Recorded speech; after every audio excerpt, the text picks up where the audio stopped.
of religion, race, caste, sex or place of birth. Anupriya Patel. But there had been... Yes.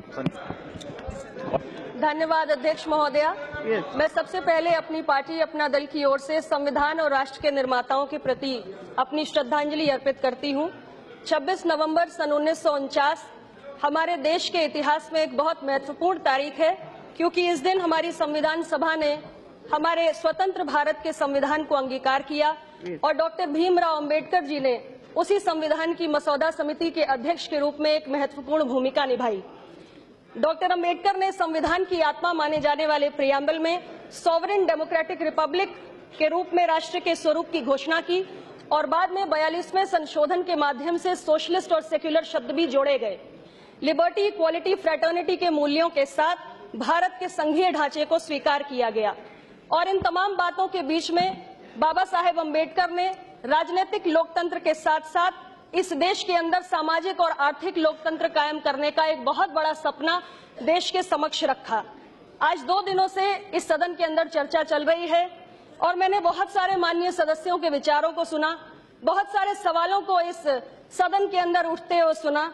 Baba Saheb Ambedkar Bengal से जीत कर आए या Bombay province से जीतकर, बाबा साहेब अंबेडकर को चुनाव किसने हराया, कितनी बार हराया, मसौदा समिति का अध्यक्ष बनाने का श्रेय किस पार्टी को जाना चाहिए, सेक्युलर कौन ज्यादा है और कौन कम है, और यहाँ तक कि हिंदी भाषियों की तुलना कौओं से भी कर दी गई।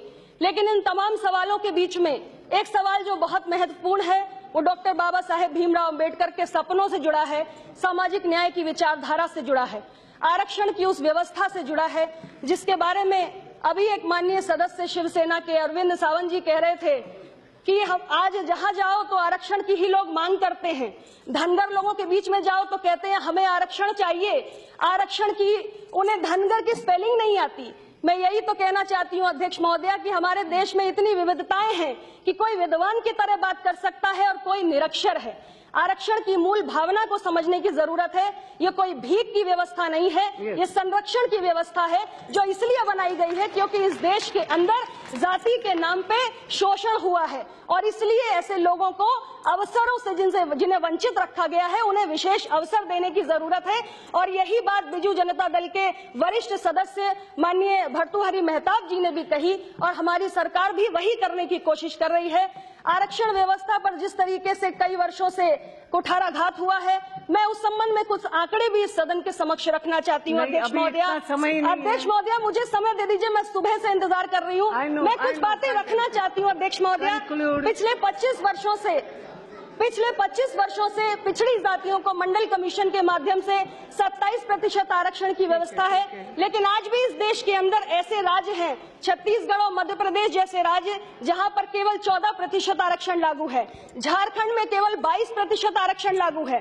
पश्चिम बंगाल में केवल 7% आरक्षण लागू है। अध्यक्ष महोदया, आज देश की क्लास 1 की नौकरियों में दलितों की भागीदारी केवल 12% पहुंच पाई है और पिछड़ी जातियों की भागीदारी केवल 5% पहुंच पाई है। यहाँ तक कि निचली अदालत से लेकर सर्वोच्च अदालत तक आज पिछड़ी जातियों की और दलित जातियों की भागीदारी नहीं सुनिश्चित हो पाई है।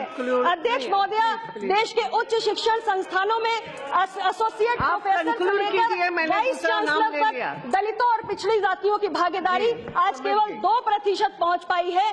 इसलिए और यहाँ तक कि आज हमारी सरकार के केंद्र स्तर पे ये ये हालात है अध्यक्ष महोदया कि सेक्रेटरी के स्तर पर शेड्यूल कास्ट के 5, शेड्यूल ट्राइब के 3 और पिछड़ी जातियों का केवल 1 IAS अधिकारी है।